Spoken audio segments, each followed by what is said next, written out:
Good morning. This is KELOLAND on the go with all you need to know in news and weather as you start your day.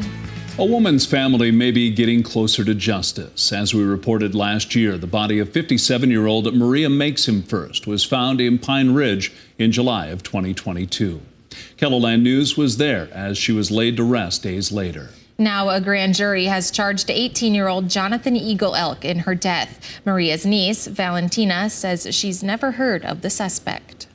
Still kind of shocking. It's, a little unreal, but I'm glad my aunt's going to be getting her justice. Eagle Elk is also charged with second-degree murder in the death of 51-year-old Lewis Swift Bird in June of last year. He's pleaded not guilty to the crimes. Sioux Falls police have arrested 2 people in connection with a carjacking last week. 18-year-old Storm Bordeaux and 22-year-old Madison Iron Road are charged with first-degree robbery. According to court documents, Iron Road lied about her name and set up a meeting with the victim via Facebook Messenger on October 22nd. Authorities say when the victim went to pick her up, Bordeaux was with her. They asked the man to drive them to a neighborhood with unfinished homes. Court documents say Bordeaux grabbed a shotgun from the bed of the pickup and tried to load it but could not. The affidavit says Iron Road pulled a pistol from her waistband, pointed it at the victim, and pulled the trigger twice, but it didn't fire. The victim ran and yelled for help. Police say Iron Road and Bordeaux took off in his pickup. Police found the truck just an hour after the crime, but didn't find the suspects for several days. We have an update on a deadly shooting that happened last year at the Grand Gateway Hotel in Rapid City. 21-year-old Quincy Bearrobe has pleaded guilty to manslaughter. The March 22 shooting led to the death of 19-year-old Myron Poirier. Poirier died from his injuries about 2 weeks later.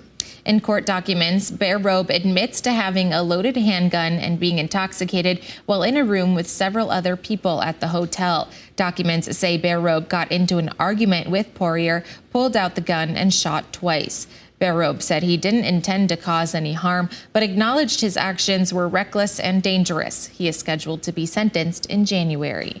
Now let's get a check of our weather with meteorologist Scott Munt. Warming up with the start of November, Scott. Yes, it is. Temperature is still a little bit below average, but we will be warmer than what we had yesterday, and that trend should continue as we get into this week. Numbers today will hit the 40s. Central and eastern KELOLAND will go with highs near 50 or at 50 for Rapid City, Phillip, and Custer. These temperatures will continue to warm tomorrow. More details on a KELOLAND live Doppler forecast with Brian coming up. Thank you, Scott. People of all ages got into the Halloween spirit, and that includes the newborn babies at Avera's NICU in Sioux Falls. It's all treats and no tricks in the NICU as nurses put these cute bundles of joy in some Halloween costumes. From twin milk and cookies to a strong lumberjack, there's no shortage of characters in these baby beds. All the costumes were made homemade by nurses. They're here on Halloween, and so it's kind of hard for families to be away from home. So just to give them something to look forward to, and then they always just look so cute. So that's probably the best part, is just getting to see the babies in the costumes. Avera Health has posted all the dressed up babies on their Facebook page, and you can even vote for your favorite costume. To find the post, follow the link under this story here on KELOLAND.com.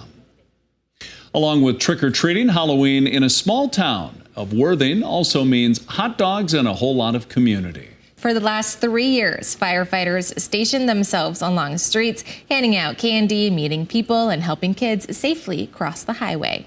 My favorite part about Halloween is being with family and the candy. My favorite Halloween candy would have to be candy corn. We had a school party earlier, and I got some candy corn. You can read more about how Worthing spent their Halloween in a KELOLAND.com original by Gracie Terrell. A Brookings man makes wooden toys every year to donate to the Ronald McDonald House. The toys go to a room where children get to choose an item to keep. With how many people that have stayed there, the Ronald McDonald House appreciates all the support they can get. We are going to be celebrating our 40th year. And in that time, we have hosted over 19,000 families who have spent over 135,000 nights at one of our 2 Ronald McDonald houses here in Sioux Falls. And we can't do what we do without the support of the community, the businesses, and the individuals like Kelly. This year, the toy maker created around 30 front loaders in hopes to make another type of vehicle for the children next year. That's a look at some of our top stories. Now let's get one last look at your weather with meteorologist Brian Karstens. Brian? All right, our forecast today, a little milder than yesterday. We're coming off of those 30s for highs, and now we're back to the 40s this afternoon. I think mid and upper 40s will be pretty common from Aberdeen to Huron to Sioux Falls. We'll even fit in a couple of 50s or really close to that level from Pine Ridge to Rapid City. Now, forecast tonight, we'll watch a few passing clouds, a little subtle shift of the wind around to the north-northwest, but I think that will actually turn back around to the south tomorrow.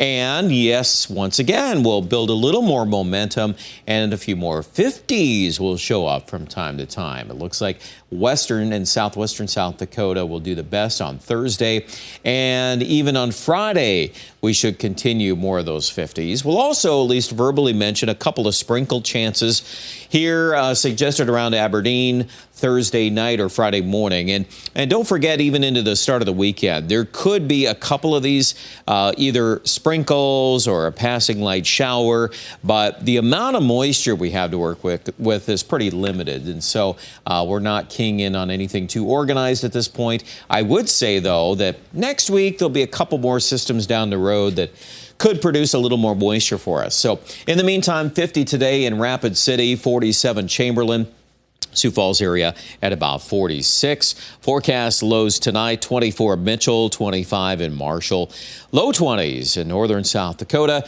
And tomorrow, those highs will likely be back in the 50s, 53 at Chamberlain, 59 in Rapid City. Now about the 7-day forecast. Well, a lot more 50s coming in line for Sioux Falls. Friday, 55, Saturday, 55. Sunday may surprise us if we can keep that rain chance into Monday. Well, then we might hit 60 there. But then with the rain around, again, that could lead to at least more 40s early next week. But for November, really nothing too out of the ordinary there. Aberdeen also closer to 50 for Friday, Saturday, Sunday. Rain shower chances are a little better there by Monday and Tuesday of next week. And I think also we'll follow that timeline there for Pierre in central South Dakota. Chance of a shower late Sunday, but hey, if we're still in the 50s going into the weekend, pretty good. And Rapid City in the west also expecting mid and upper 50s several days coming up in the forecast. Of course, you can check out the complete details with the weather online at KELOLAND.com.